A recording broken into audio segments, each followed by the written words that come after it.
안녕하세요. 허승용 회계사입니다. 개인 사업자를 운영하다가 법인 사업자를 추가하거나 개인 사업자를 법인 전환해서 법인을 운영하는 대표님들 많으시죠? 그런데 이렇게 개인 사업자만 운영하시다가 법인을 운영하게 되면 세금에 있어서 달라지는 부분들이 있는데도 불구하고 여전히 개인 사업자 때처럼 법인을 운영하시는 경우가 많습니다. 대표님 입장에서는 법인이나 개인이나 내가 하는 사업이니까 똑같은 거 아니냐고 생각하실 수 있는데요. 하지만 세법은 그렇게 보지 않습니다. 법인은 나와는 별개의 인격체, 즉 완전히 다른 죄로 보기 때문에 법인이 된 순간부터는 계좌 운영, 법인 비용 처리, 세금 등 많은 부분이 달라지게 됩니다. 그래서 이번 영상에서는 법인으로 바뀌게 되면 달라지는 것들이라는 주제로 총 2편의 영상으로 나누어 설명드리려고 합니다. 이번 1편에서는 계좌 운영, 대표자의 인건비, 대표자의 소득세, 건강보험료에 이르기까지 대표님 입장에서 바로 체감할 수 있는 변화들을 먼저 살펴보고, 다음 2편에서는 법인으로 바뀌면 가장 중요하고 복잡한 세금관리 구조와 절세 전략에 대해 자세히 알려드릴 예정입니다. 특히 이제 막 법인 전환하셨거나 개인 사업자만 운영하시다가 법인을 운영하려고 생각하시는 대표님이라면 영상 내용 끝까지 확인해 주시기 바랍니다.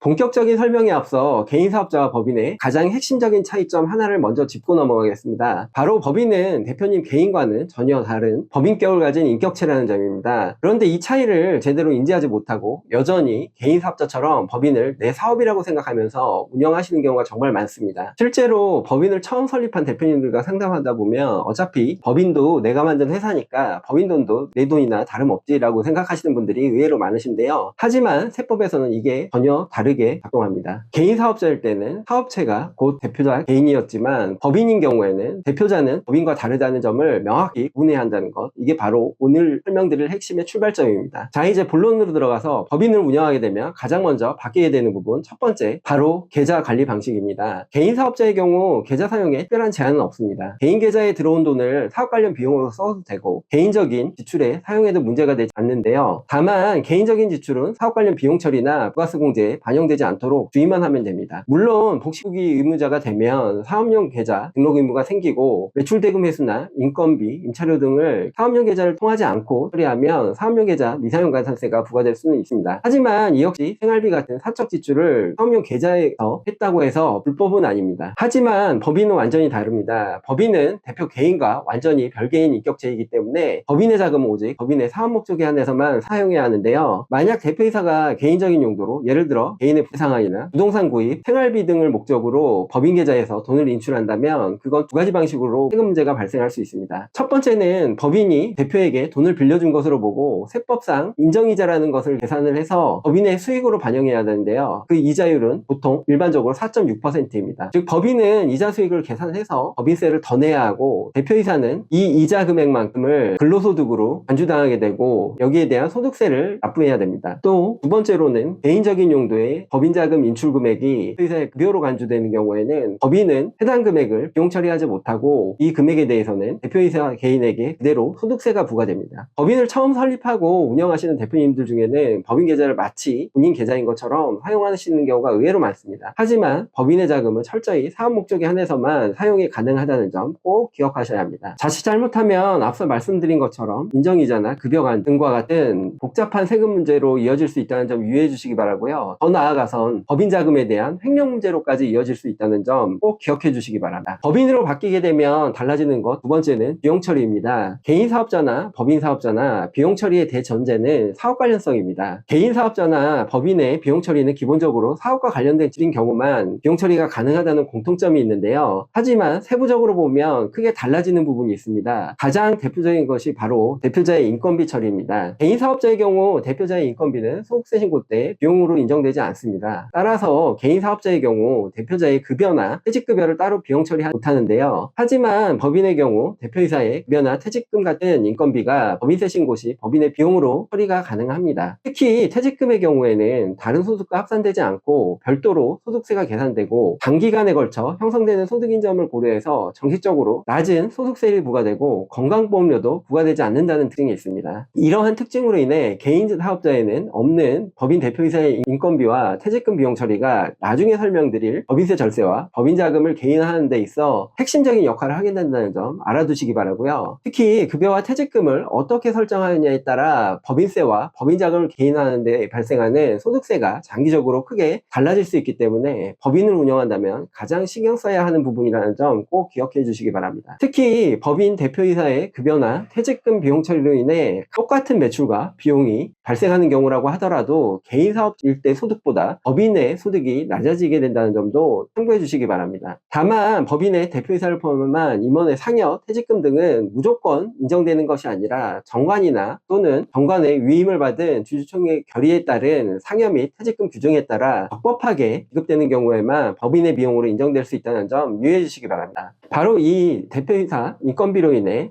법인으로 바뀌면 달라지게 되는 부분이 또 있는데요. 법인으로 바뀌게 되면 달라지는 점, 세 번째 핵심 포인트, 바로 대표이사의 소득세 과세 구조입니다. 개인 사업자 시절에는 대표가 사업을 통해 얻는 소득은 전부 사업소득으로 분류됩니다. 사업소득은 매출액에서 인건비, 임차료, 상품 매입비, 감가상각비 등 각종 사업 관련 비용을 차감해서 계산이 되고, 이 사업소득 금액을 다른 이자나 배당소득이 있는 경우 합산해서 종합소득세로 신고하게 됩니다. 이 구조에서는 사업과 관련된 비용을 얼마나 잘 챙기고 정리하느냐에 따라 과세소득이 크게 달라지고 곧바로 절세 효과로 이어지게 됩니다. 즉 비용관리가 곧 절세 전략의 구조가 되는 건데요. 그런데 법인으로 전환되면 대표자는 대표이사의 지위가 되어 법인으로부터 급여나 상여 등의 근로소득을 받게 됩니다. 이 근로소득은 회사에서 급여 지급 시 매월 원천 징수를 하고 매년 연말정산을 통해 소득세 정산을 마무리하게 되는데요. 만약 대표이사가 다른 사업소득이나 2천만 원을 초과하는 금융소득 등이 없는 경우라면 추가적인 종합소득세 신고 없이 연말정산으로 소득세 신고가 끝나게 됩니다. 다시 말해 개인사업자는 비용을 잘 챙기는 것이 절세의 핵심이라면 법인 대표는 연말정산을 얼마나 잘 준비하느냐가 소득세 절세의 핵심이 됩니다. 대표이사의 소득세는 급여 수준을 어떻게 설정하는지에 따라 달라질 수 있고요. 특히 불필요하게 높은 급여는 소득세 부담을 늘어나게 할 수 있습니다. 그리고 근로소득은 연말정산을 통해 소득세를 정산하기 때문에 개인 신용카드나 카드, 현금 영수증 사용 내역에 따라 소득공제가 가능하고요. 또한 연금저축이나 퇴직연금과 같은 세액공제 항목들을 충실히 사전에 준비해야 연말정산에서 실질적인 절세 효과를 얻을 수 있기 때문에 법인 대표이사가 되셨다면 반드시 미리 확인하고 계획하는 것이 중요하다는 점 꼭 기억해 주시기 바랍니다. 법인으로 바뀌면 달라지는 부분, 네 번째는 바로 대표이사의 건강보험료입니다. 개인사업자의 경우 대표이사의 건강보험료는 기본적으로 사업소득 금액에 비례해서 부과됩니다. 직원이 없는 경우에는 지역가입자로서 사업소득뿐만 아니라 부동산 등 보유 재산을 점수로 환산해서 건강보험료가 산정되고요. 급여를 받는 직원이 있는 경우에는 직장가입자로 분류돼서 재산은 고려하지 않고 사업소득 금액의 약 8% 수준으로 건강보험료가 부과됩니다.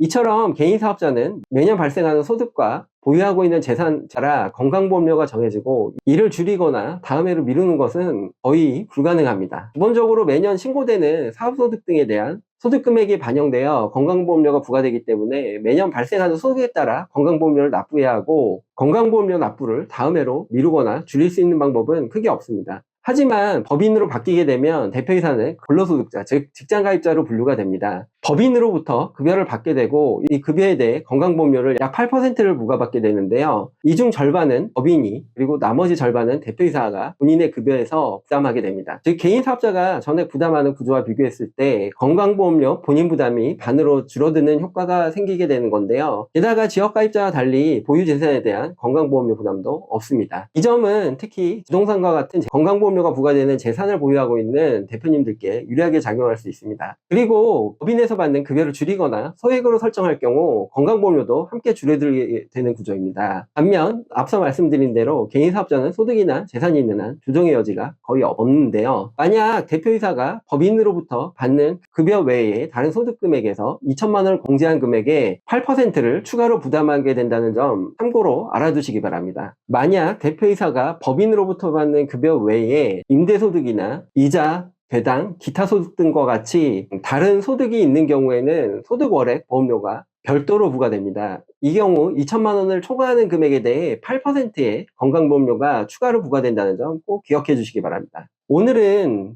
개인사업자에서 법인으로 전환할 때 대표님의 입장에서 반드시 알아야 되는 변화들, 특히 계좌운영 방식, 인건비 처리, 소득세, 건강보험료까지 살펴보았는데요. 이처럼 법인으로 바뀌게 되면 단순히 사업자 명의만 바뀌는 것이 아니라 세금, 자금, 소득에 대한 전반적인 관리 방식 자체가 완전히 달라진다는 점 꼭 기억해 주시기 바랍니다. 그런데 사실 개인사업자에서 법인으로 바뀔 때 가장 많은 혼란과 실수가 생기는 영역은 따로 있습니다. 바로 세금 관리인데요. 법인세와 소득세 그리고 배당 등으로 연결되는 세금 구조를 이해하지 못하면 절세는커녕 오히려 세금판을 맞는 일도 흔히 생기는데요. 그래서 다음 영상에서는 법인으로 바뀌게 되면 달라지는 세금 관리의 구조에 대해 쉽고 자세하게 설명드릴 예정이니까 다음 영상 기대해 주시기 바랍니다. 이상 허승용 회계사였습니다. 감사합니다.